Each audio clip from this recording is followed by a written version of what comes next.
नमस्कार दोस्तों, a very warm welcome to Jhalak, a series of weekly current affairs by Disha publication. I am Sara Tyagi और इस video में हम एक झलक डालेंगे पिछले हफ्ते की महत्वपूर्ण खबरों पर जो आपके एग्जाम पॉइंट ऑफ व्यू से बहुत इंपॉर्टेंट हो जाती हैं। चाहे आप किसी भी एग्जाम को प्रिपेयर कर रहे हो, beat UPSC, SSC, railway, banking, CDSE, NDA, AFCAT, these current affairs are going to be really important for you. और अगर आपको ये करंट अफेयर्स एलैबोरेटेड फॉर्म में चाहिए तो हमारी क्वार्टरली मैगजीन है, वो आ गई है। It has been launched recently, so you can go and check out the link in the description box and buy it from there. Along with that, इस वीडियो का जो पीडीएफ लिंक है वो आपको हमारे टेलीग्राम चैनल पर मिलेगा। Telegram का लिंक हमारे डिस्क्रिप्शन बॉक्स में दिया हुआ है, so do go and check that out also, because वहाँ पे हम बहुत सारे और भी अपडेट्स करते हैं, क्वेश्चंस पोस्ट करते हैं। You will get all the updates regarding Disha publication there itself. चलिए शुरुआत करते हैं अपने फर्स्ट सेगमेंट से, which is people in news.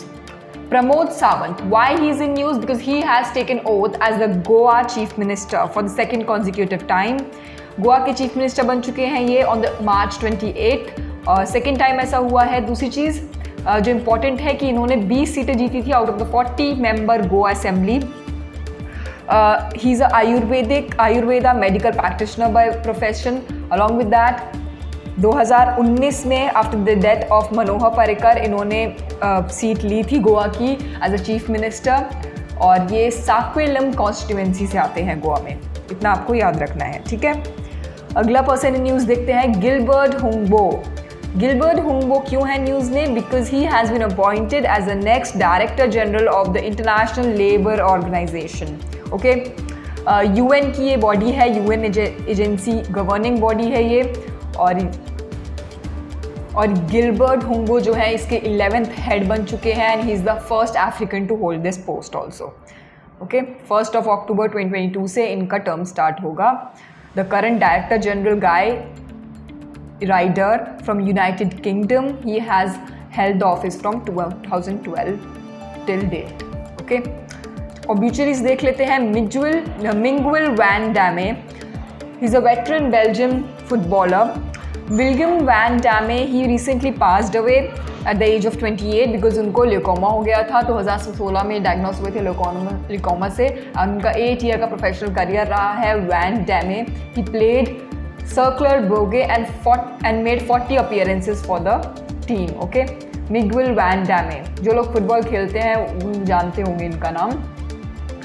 चलिए अगले सेगमेंट की तरफ बढ़ते हैं, which is important days. International day of drug checking कब ऑब्जर्व होता है? March 31 को ऑब्जर्व होता है।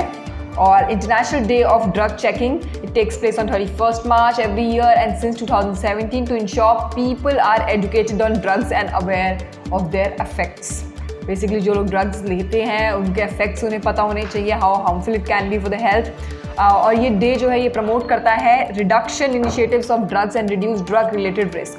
Okay, along with that, it also marks promoting harm reduction actions of drugs and reduces drug related risk. इतना आपको याद रखना है। अगला डे देखते हैं, international transgender day of visibility. अब ये वाले जो डेज हैं ये इम्पॉर्टेंट हो सकते हैं आपके एग्जाम पॉइंट ऑफ व्यू से, बिकॉज ये बहुत कम ऐसा है कि पूछे गए हैं ऐसे days. Normally world environment day, world water day, ये सब पूछे जाते हैं, लेकिन since they are in news, they are जो अब रिसेंट एग्जाम्स में उनमें पूछे जाने की पूरी संभावना है। International day of drug checking, international transgender day of visibility, ये सारे डेज। March 31 को आता है ये भी। ये अवेयरनेस फैलाता है जो डिस्क्रिमिनेशन फेस करते हैं transgender people all around the world, और जो उनका कंट्रीब्यूशन है सोसाइटी में उसके तरफ भी अवेयरनेस फैलाते हैं ऑन दिस डे। और ये जो डे है this was founded by US based transgender activist Rachel cradle of Michigan in 2009। Okay, अब क्या होता है एग्जाम में ऐसी स्टेटमेंट्स दी जाती हैं इस एक पर्टिकुलर डे के बारे में, और फिर पूछा जाता है कि ये कौन सा डे है या ये कब ऑब्जर्व होता है, ठीक है। इतना आपको याद रखना है। अगला डे देखते हैं, which is a national day, Odisha day या उत्कल दिवस जिसे हम बोलते हैं। 1 अप्रैल को आता है ये। Very extremely important for the exam perspective. Utkal दिवस या उत्कल दिभाषा या ओडिशा डे से बोलते हैं, ये 1 अप्रैल को सेलिब्रेट किया जाता है, जो कि रिकॉग्नाइज करता है as an independent state of Odisha. Odisha जो है इसका पहले जो नाम था that was Odisha. So basically इसको ओडिशा बोलते थे, ORISSA, जैसा आपको स्क्रीन पे दिख रहा होगा। उसके बाद लोकसभा का अमेंडमेंट हुआ था, कॉन्स्टिट्यूशन बिल 113th अमेंडमेंट हुआ था ऑन द मार्च 2011, जिसके बाद इसे ओडिशा कर दिया, दैट इज़ ODISHA। ये आपको याद रखना है because it is very important. The region has witnessed epic Kalinga war led by King Ashoka, who invaded and conquered the region in 2060 BC. Later, the state was invaded and taken over by the Mughals till the British took over.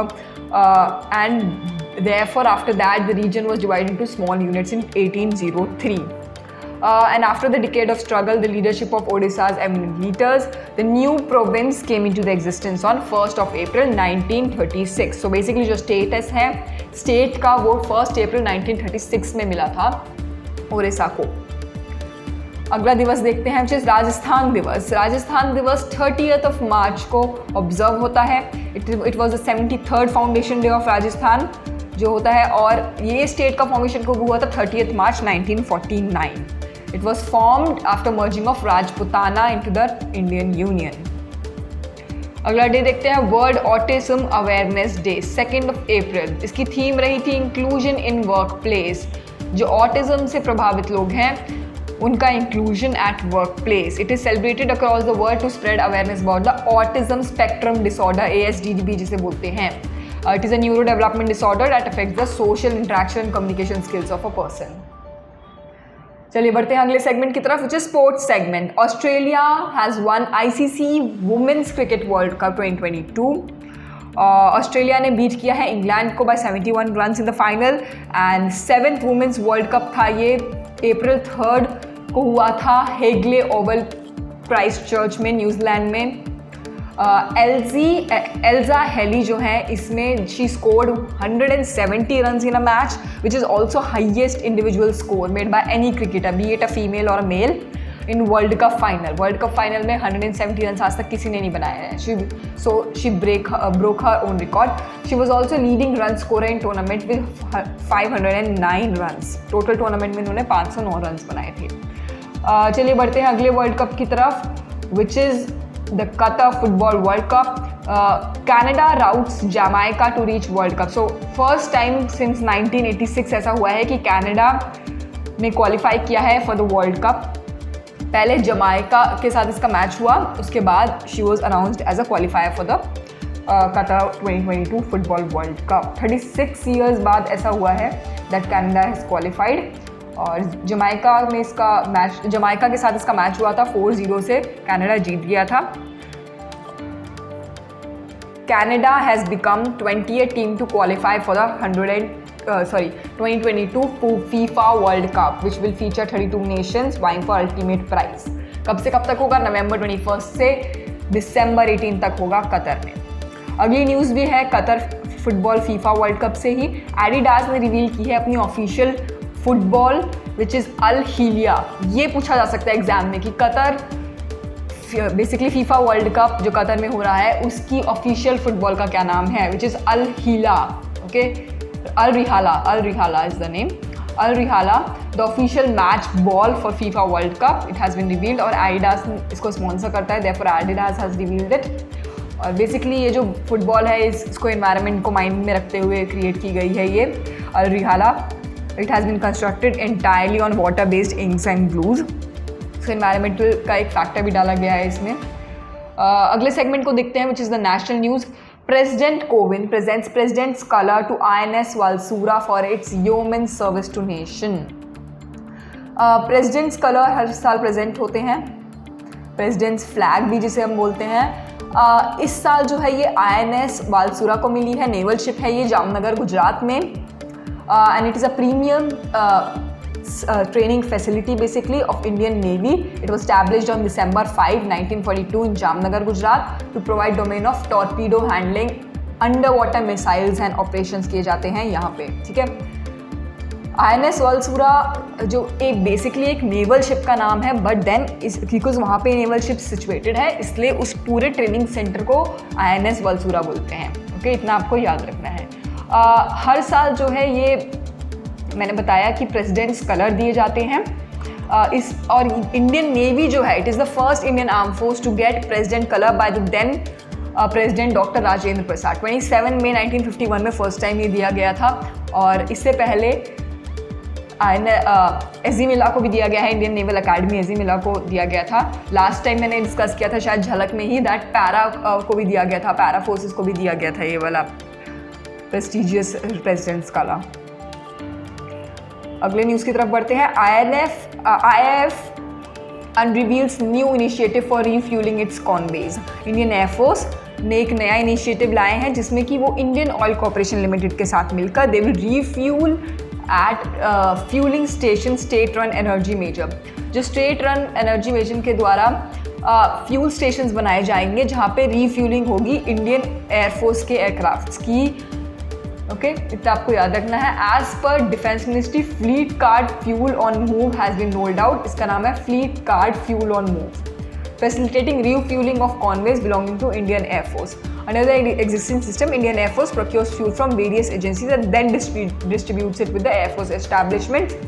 But अब क्या होगा with the advent of fleet cards? Indian Air Force will be able to utilize the vast network of retail fuel distributors across the country to refuel its vehicles on the move. Okay. अगली news देखते हैं। Meghalaya's living root bridges included on tentative list of UNESCO world heritage sites. Meghalaya में बहुत सारे ऐसे living root bridges हैं जो आपको अपने स्क्रीन पर भी दिख रहे होंगे, जिन्हें वहाँ की लैंग्वेज में बोला जाता है जिंग कियांगजरी और लिविंग रूट ब्रिज। 70 विलेजेस में वे फाइंड होते हैं। मेघालय की socio cultural, socio and botanical links हैं इनके with the people and the nature. They have, अब क्या है, इनको टेंटेटिव लिस्ट में रखा गया है अभी। बेसिकली हो भी सकता है, नहीं भी हो सकता है। टेंटेटिव मतलब ये जो अभी टेंटेटिव लिस्ट बनाई गई है यूनेस्को वर्ल्ड हेरिटेज साइट की, उनमें इनको रखा गया है। और ये इनके बारे में मैं थोड़ा सा बता देती हूँ आपको। Villagers they grow living root bridges by training ficus elastica tree. ये इस ट्री का नाम है जिससे बनते हैं फिकस इलास्टिका। अब एग्ज़ाम में ये पूछा जा सकता है आपको, सिंस ये न्यूज़ में है और वर्ल्ड हेरिटेज की साइट में भी रखे गए हैं, टेंटेटिव लिस्ट में रखे गए हैं वर्ल्ड हेरिटेज साइट की, तो ये पूछा जा सकता है ऐसे स्टेटमेंट्स देके कि उस ट्री का नाम क्या है जिससे ये रूट्स बनते हैं। तो दैट इज़ फिकस इलास्टिका, ये आपको याद रखना है। बोथ साइड वाटर बॉडीज़ होती हैं इनके over period of 10 to 15 years. जब ये रूट्स बनते हैं तो इनको 10 से 15 साल लग जाते हैं फॉर्म होने में। And at present there are 100 known living root bridges spread over 72 villages in the state. Especially खासी और जैंतिया ट्राइबल कम्युनिटी के अंदर होते हैं ये, और 600 साल से बनते आ रहे हैं ये, तभी तो ये इतने मजबूत हो गए हैं, so that people can walk on it. Even light vehicles can also go through it. चलिए बढ़ते हैं अपनी अगली नेशनल न्यूज़ की तरफ। प्रधानमंत्री संग्रहालय 3 मूर्ति एस्टेट में ये बना है और रिसेंटली अब इसको इनॉग्रेट करेंगे on 14th of April, which is also coinciding with the BR Ambedkar Jayanti. इसमें क्या है, इस संग्रहालय में होंगे 14 प्राइम मिनिस्टर जो इंडिया के रह चुके हैं, उनका कंट्रीब्यूशन जो रहा है भारत की तरफ या वर्ल्ड की तरफ भी, वो शोकेस किया जाएगा इसमें, इस संग्रहालय में। और जो जवाहरलाल नेहरू हैं उनके लिए तो ऑलरेडी मेमोरियल बना हुआ है, तो उनका इतना ज़्यादा इसमें नहीं दिखाया गया है, which I was reading also. अगली न्यूज़ की तरफ देखते हैं। UP became India's top vegetable producer. Uttar Pradesh, it has become top vegetable producer by getting back its first position by demoting West Bengal for the second position. ठीक है, demoting West Bengal to the second position. Basically क्या हुआ है, पहले बीच में वेस्ट बंगाल आ गया था टॉप प्रोड्यूसर में वेजिटेबल्स पे, बट अब दोबारा Uttar Pradesh has been the top producer in vegetables. और ये डाटा है 2021-22 का, जिसमें कि हम देखेंगे कि जो अदर टॉप प्रोड्यूसर्स हैं वो है मध्य प्रदेश, बिहार एंड महाराष्ट्र। और 20.59 मीटर टन जो है वो है मध्य प्रदेश का प्रोड्यूस, 17.77 मीटर टन है बिहार का प्रोड्यूस, महाराष्ट्र का है 16.78। अब एग्जाम में कैसा क्वेश्चन बनता है, आपको ये 4 दे दिए जाएंगे, और मे भी ऐसा हो सकता है कि फिगर्स भी दे दिए जाएँ आपको। 4 स्टेट दे दिए जाएंगे, उसमें आपको पूछेगा कि किसका सबसे हाईएस्ट है, टॉप प्रोड्यूसर कौन है वेजिटेबल्स का। ये वेरी प्रोबेबल क्वेश्चन है एग्जाम के लिए। So Uttar Pradesh has become the top producer of vegetables. In fact ये एग्जाम में, यूपीपीएससी के एग्जाम में पूछा भी जाता है बहुत बार ऐसा क्वेश्चन।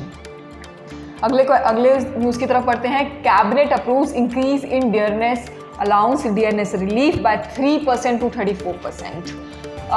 यूनियन कैबिनेट ने अभी रिसेंटली अप्रूव किया है, नरेंद्र मोदी की गवर्नमेंट ने, that it has approved hike in dearness allowance. Dearness allowance दिया जाता है सेंट्रल गवर्नमेंट एम्प्लॉयज़ को, और डियरनेस रिलीफ जो है डीआर दिया जाता है पेंशनर्स को। सो ये दोनों चीज़ें इंक्रीज़ की गई हैं फ्रॉम 3% टू 34%। और बेसिकली इसका जो एग्जिस्टिंग रेट था that was 31% of the basic पे एंड पेंशन। और हाइक जो है ये जनवरी 1, 2022 से वैलिड होगा। और ये क्यों इंक्रीज किया गया है? Basically it is to cope up with the inflation and under the recommendation of the 7th central pay commission. इससे क्या होगा? 47.68 लाख सेंट्रल गवर्नमेंट एम्प्लॉयज़ जो हैं और जो 68.62 लाख हमारे पेंशनर्स हैं उनको बेनिफिट होगा। अब बढ़ते हैं अपने अगले सेगमेंट की तरफ, which is international news. US Philippines kick of their largest ever military drill. ये बहुत इंपॉर्टेंट ड्रिल है, इसलिए से याद रखना। यूनाइटेड नेशंस की जो मिलिट्री है और जो फिलीपींस की मिलिट्री है वो दोनों एक ड्रिल कर रहे हैं, बालिकतान 2022 इसका नाम है। और Philippines has led this exercise from the it will take place in the Luzon, which is in the Philippine area near the Taiwan, from 28 March to April 8th। और इसमें 8,900 Filipino and American troops will participate. इसका नाम है बालिकतान military exercise. और and this is one of the largest military exercise ever, because इसमें आप देख रहे हैं 8,900 ट्रूप्स पार्टिसिपेट करेंगे। और बेसिकली क्या होगा? It will focus on maritime security, amphibious operations, live fire trainings, urban operations, aviation operations, counter terrorism, humanitarian existence and disaster relief. ये सब चीज़ों को फोकस करते हैं ये बायलैटरल एक्सरसाइजेज। अगला जो बायलैटरल एक्सरसाइज इंपॉर्टेंट है वो है इंडिया फ्रांस कंडक्ट कर रहा है, जो है वरुणा हर साल होता है, हमको पता है। वरुणा के बारे में बहुत क्वेश्चंस भी पूछे जाते हैं एग्जाम में। इंडिया और फ्रांस के बीच में होता है, अरेबियन सी में होता है। तो इस साल दोबारा हो रहा है ये, मार्च 30 से अप्रैल 3 के बीच में हो रहा है। बायलैटरल एक्सरसाइज है ये दो नेवीज़ का, इंडिया की और फ्रांस की। और 1993 में सबसे पहले शुरू हुआ था। और वरुणा जो इसका नाम था वो 2001 में दिया गया था।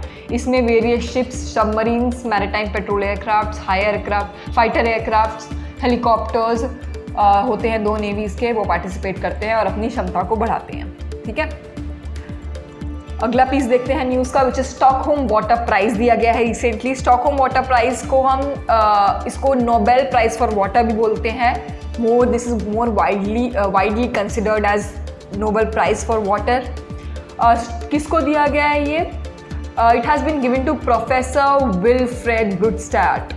इनका नाम है for his innovative work in evaluating environmental evaporation.